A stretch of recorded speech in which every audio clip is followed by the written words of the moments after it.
Mas eu gostaria que você pudesse se ater ao texto que se encontra em Lucas capítulo 21. E nós vamos ler do versículo 1 ao versículo 6 desse texto. Eu convido você que possa ler comigo. É um texto fácil, de narrativa fácil. E eu gostaria que você lesse comigo. Vamos ler? Estando Jesus a observar, viu os ricos lançarem suas ofertas no gasofilácio. Viu também certa viúva, pobre, lançar ali 2 pequenas moedas. E disse: verdadeiramente vos digo, que esta viúva pobre deu mais do que todos.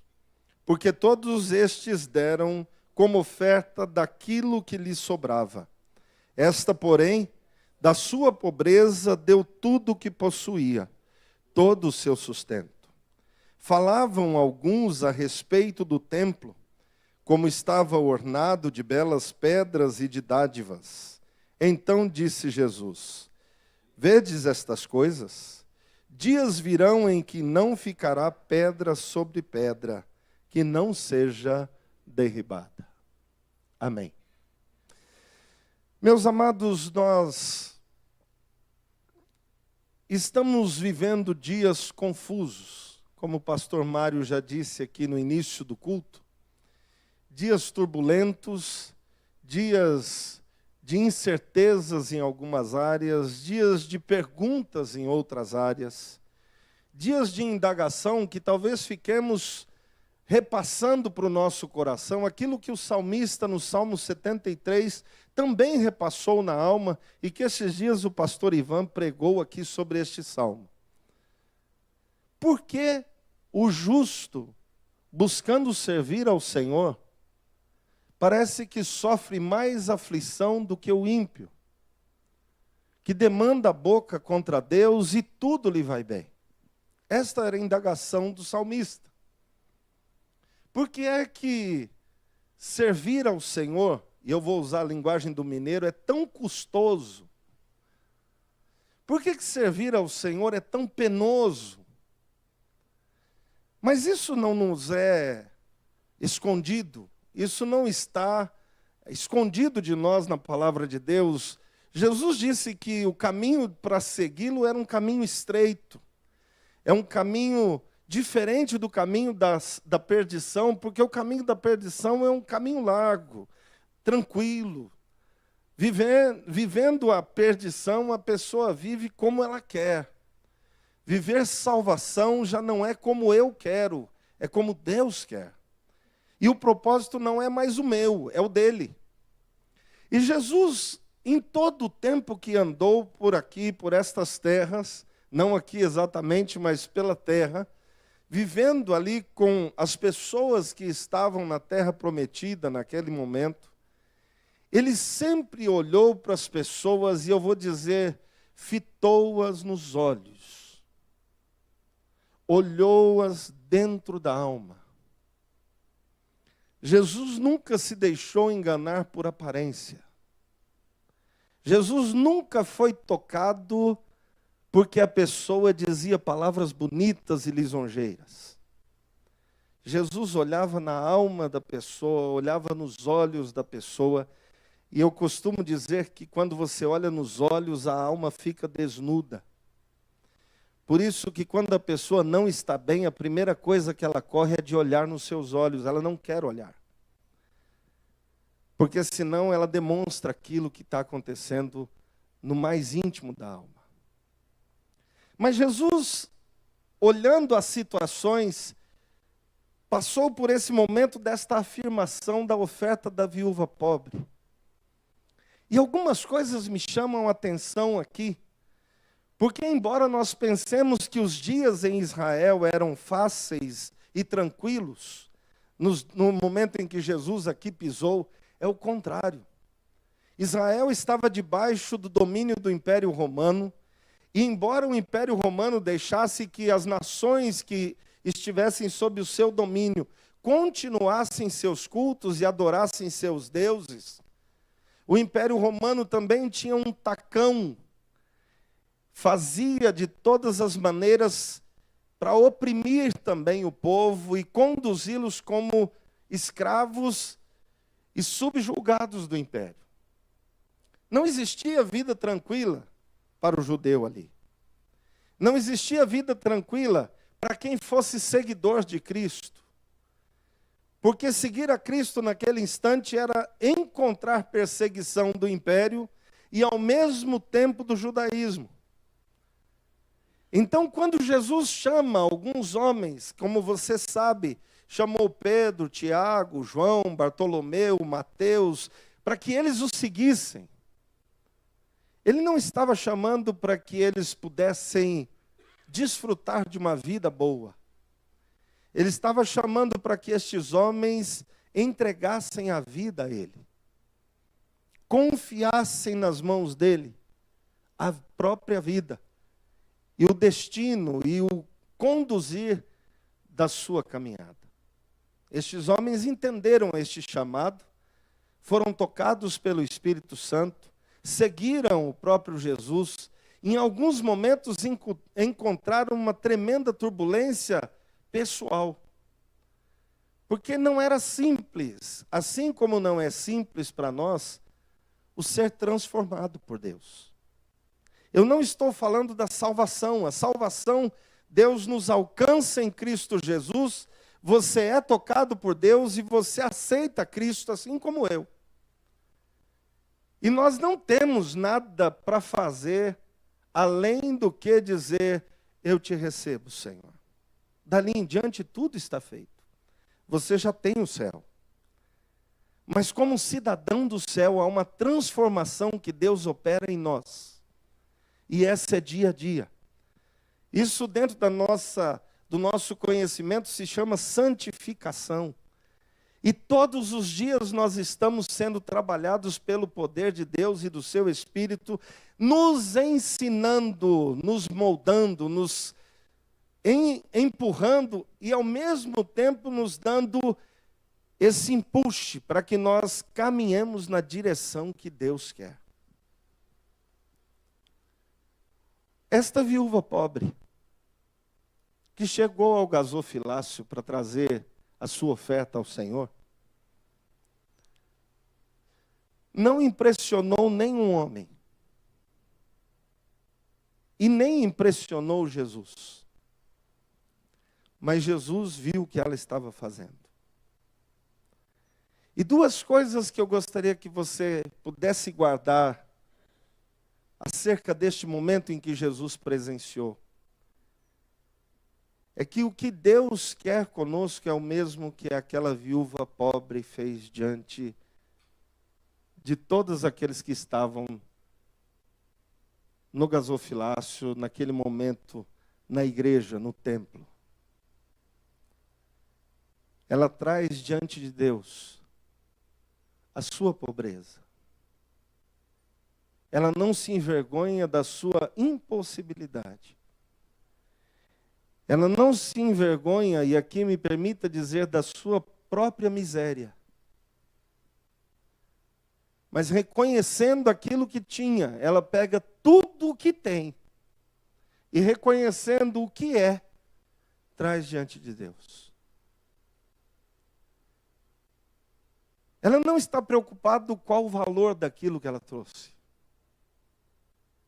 Mas sim em dizer àquele que todas as coisas domina e sustenta, eu dependo só de ti.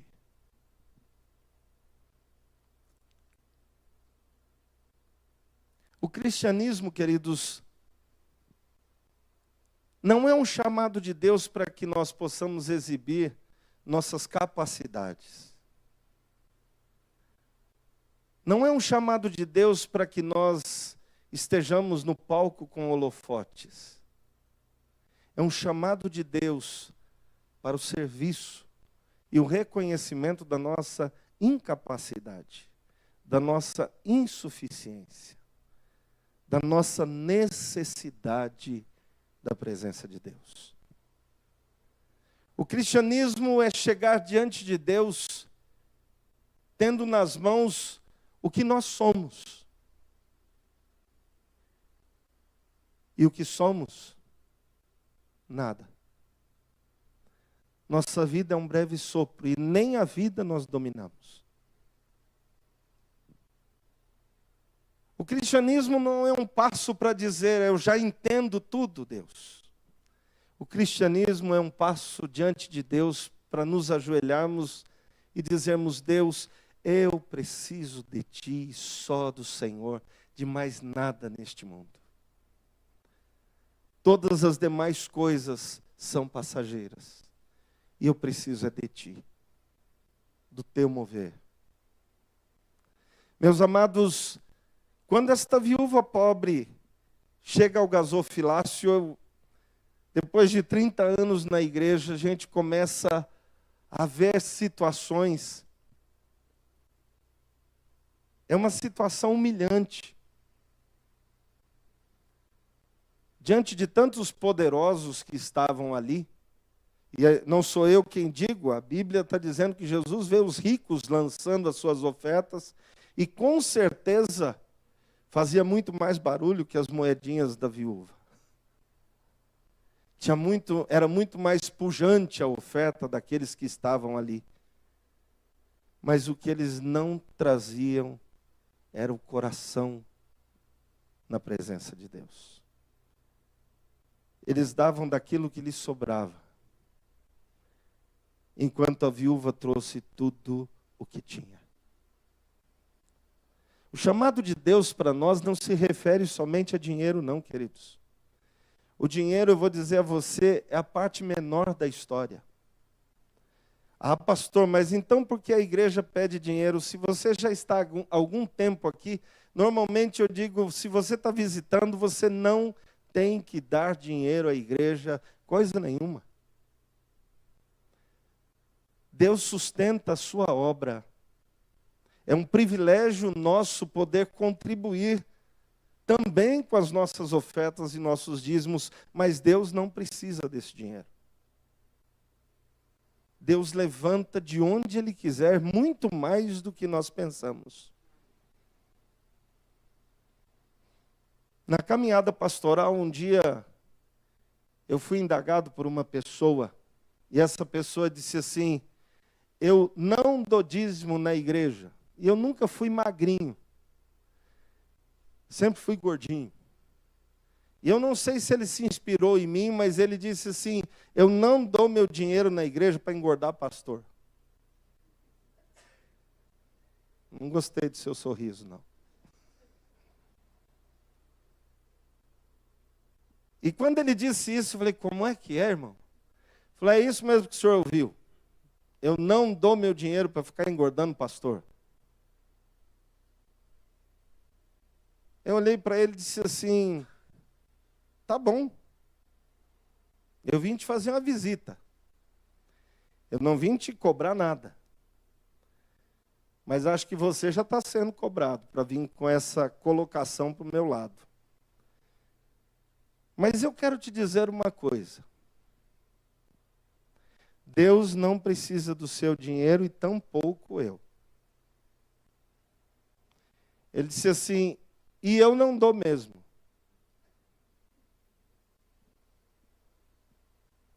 E eu fui para casa. Alegre. Claro que a gente fica abatido, ouvir uma coisa dessa. Aí talvez você diga assim, mas e quem era esse? Membro da igreja. Em que eu era pastor. E eu fiquei olhando para aquilo. E eu à noite disse assim a Deus, Deus, eu não sei como é que o Senhor vai mostrar para este irmão que o Senhor não precisa do dinheiro dele, mas eu sei que o Senhor é Deus. Então eu descanso na tua presença, porque eu sei que o Senhor não precisa. Irmãos, no dia seguinte, no domingo, na semana seguinte, no domingo entrou um irmão na igreja chamado Evaldo, e eles são da família Zemuner. E a família Zemuner é daqui, de Londrina. E eu nem conhecia Londrina. E este irmão entrou e falou assim, terminou a escola dominical, ele foi ao fundo da igreja, encostou ali perto de mim, eu estava cumprimentando as pessoas, os demais saíram e ele chegou e falou assim, pastor, ele era um homem mais ou menos dessa altura assim, talvez um pouco menos, grandão, disse assim, ô pastor, a irmã chama Enides, o Evaldo morreu há pouco tempo. E ele disse assim, pastor, eu estou vindo aqui para a igreja, tem 15 anos que eu estou fora da igreja. E Deus me incomodou, junto com a Enides, essa semana que a gente precisava voltar para a igreja. E o primeiro lugar que Deus moveu o nosso coração foi para vir aqui. Falei, amém, meu irmão, seja bem-vindo. E o Evaldo começou a frequentar, veio naquele domingo de manhã, à noite ele veio. E quem estava lá? O irmão que disse que não dava dinheiro para engordar pastor.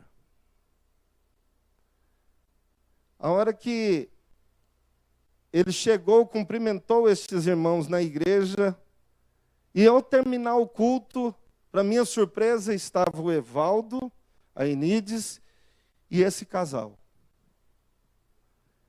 Veio e falou assim, ô pastor, o senhor conhece esse homem aqui? Falei, conheci hoje de manhã. Meu amigo de muito tempo. Ele tem sítio igual a mim. A esposa dele é funcionária federal igual a minha. Irmãos,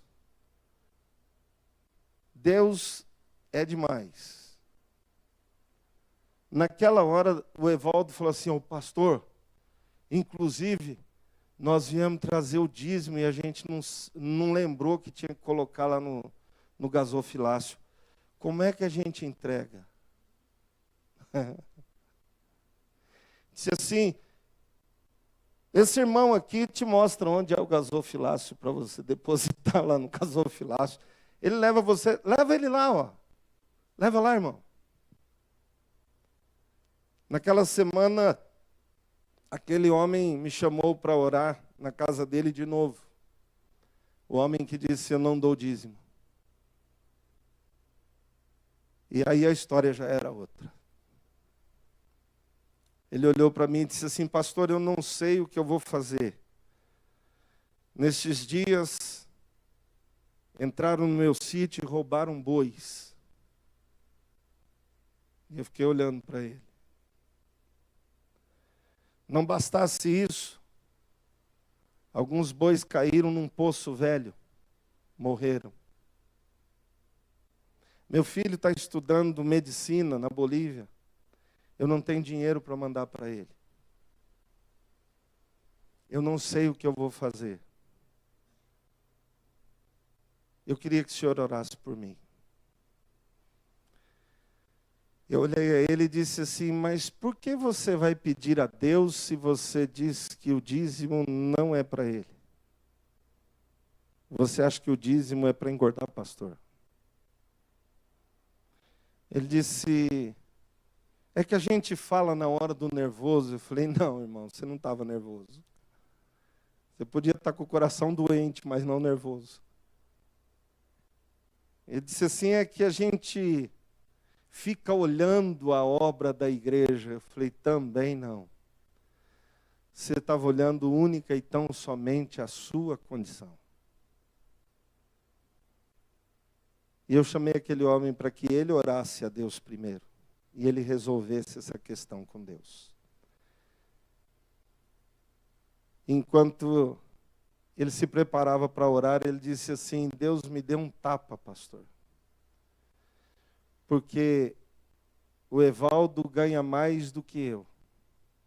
Mas não é tanto assim, porque nós temos um sítio do mesmo tamanho. E a esposa dele ganha o mesmo que eu, porque elas trabalham juntas na mesma repartição.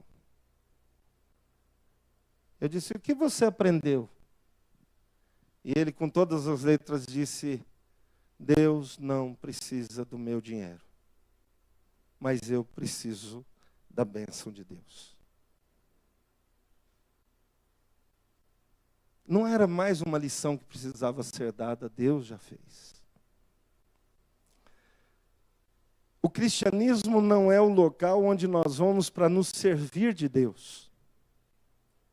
Viver cristianismo não é simplesmente se abastecer de Deus, mas é sermos nas mãos de Deus o canal de bênção para outros.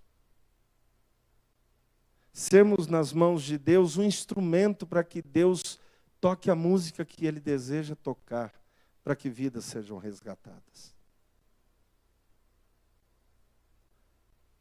Deus não chamou pessoas capacitadas, mas capacita todos os que Ele chama. Deus não chama pessoas poderosas, mas enche de poder a todos aqueles a quem Ele chama. Deus não deu a nenhum de nós coroa de honra para sentarmos e assistirmos. Os instrumentos que Deus nos deu foi bacia e toalha, para servirmos os outros, lavarmos os pés uns dos outros. Nosso local é de joelho na presença de Deus. Nosso local é de serviço ao próximo, como servos de Deus. Segunda questão que estava no texto, está no texto e eu estou terminando.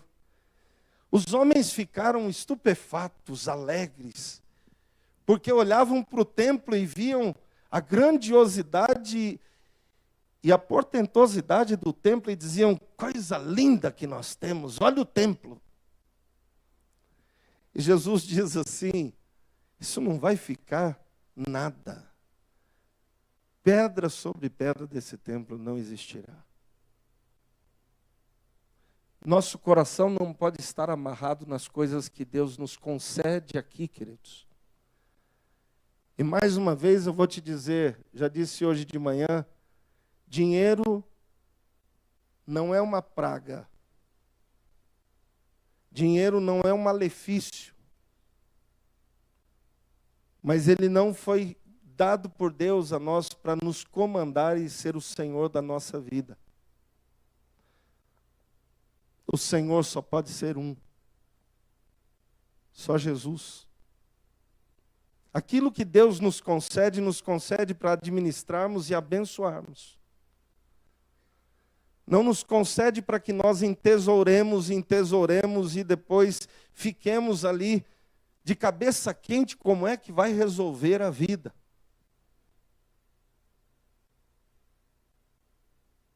E uma das maiores tristezas na morte do meu pai foi justamente ver isso o tempo todo nele.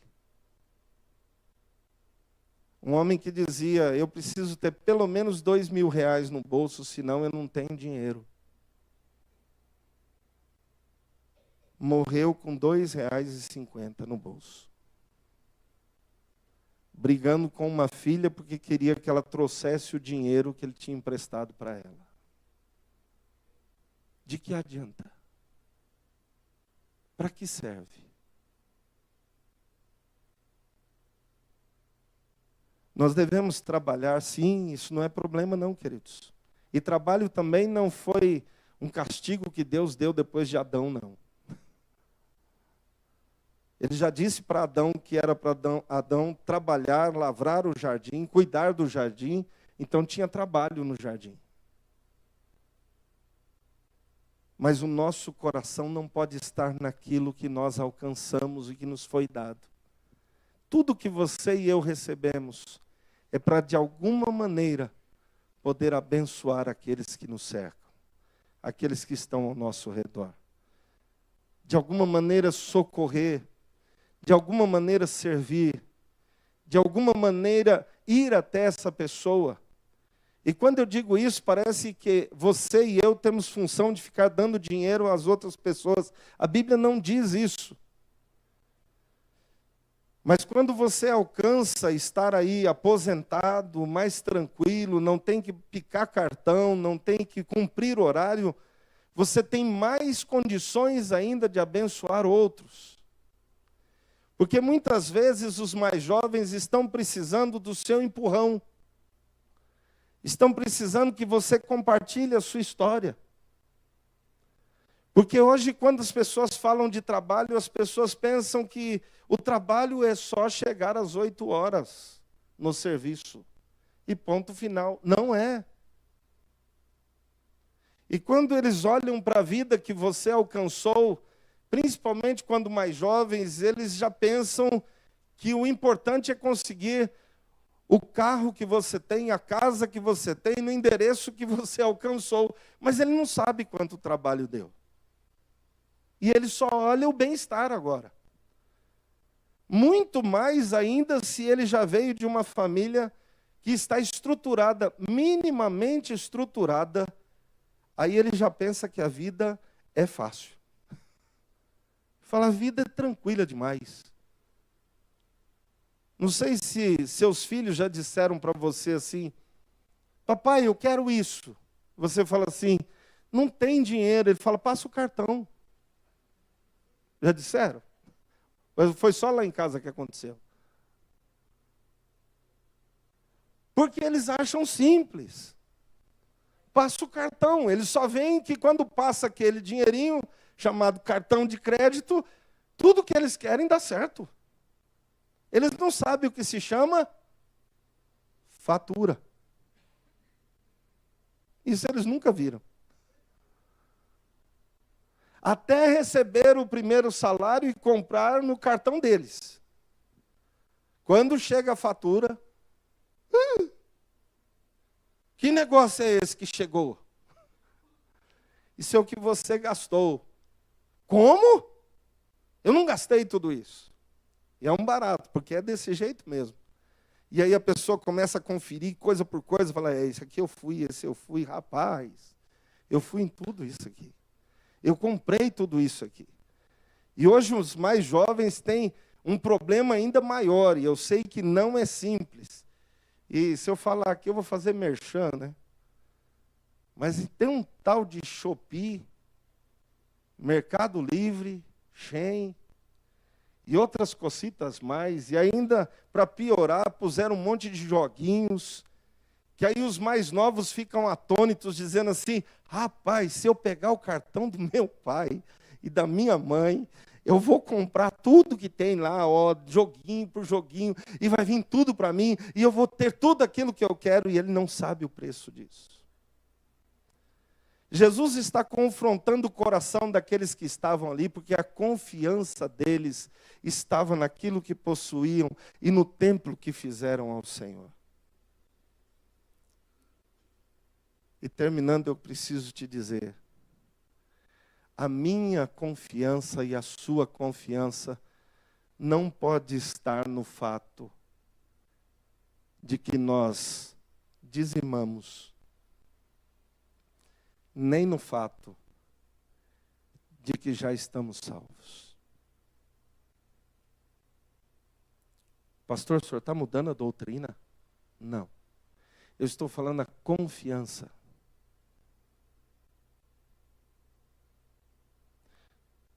Se a sua e a minha confiança estiver no fato de que eu já estou no céu, eu não estou nem aí para o que está acontecendo, então você está olhando de maneira errada a salvação que alcançou você. A sua confiança e a sua fé precisa estar no fato de que Deus, em Cristo Jesus, te amou e morreu por você. E te diz, eu estou te enviando para que você vá e dê fruto. E o seu fruto permaneça. Eu não estou te enviando para fazer passeio na terra. Eu não estou te enviando para você gastar o tempo. Eu estou te enviando para que as pessoas conheçam Jesus através de você. Você é o meu instrumento. Eu te salvei para isso. Estou te enviando para que as pessoas possam saber o quanto eu as amo e desejo que elas venham morar no meu céu. Conta para elas. Viva perante elas este amor que eu tenho por você.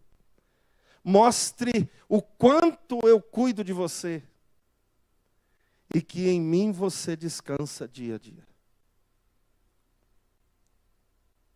Nós não vamos viver vida tranquila, queridos. Eu preciso te afirmar isso uma última vez. Aqui nós vamos ter aflição, lutas, perseguições, inúmeras. Mas tenha bom ânimo. Olhe para Cristo. Porque a vitória vem das mãos dele. Se você tem Jesus, diga amém. Mas diga amém com vontade. E se você tem este Jesus que você disse, eu tenho, então você é mais que vencedor, independente da situação que vier. Pastor, estão me perseguindo. E a situação está difícil. Mas eu sou mais que vencedor em Cristo. Deus te abençoe, querido.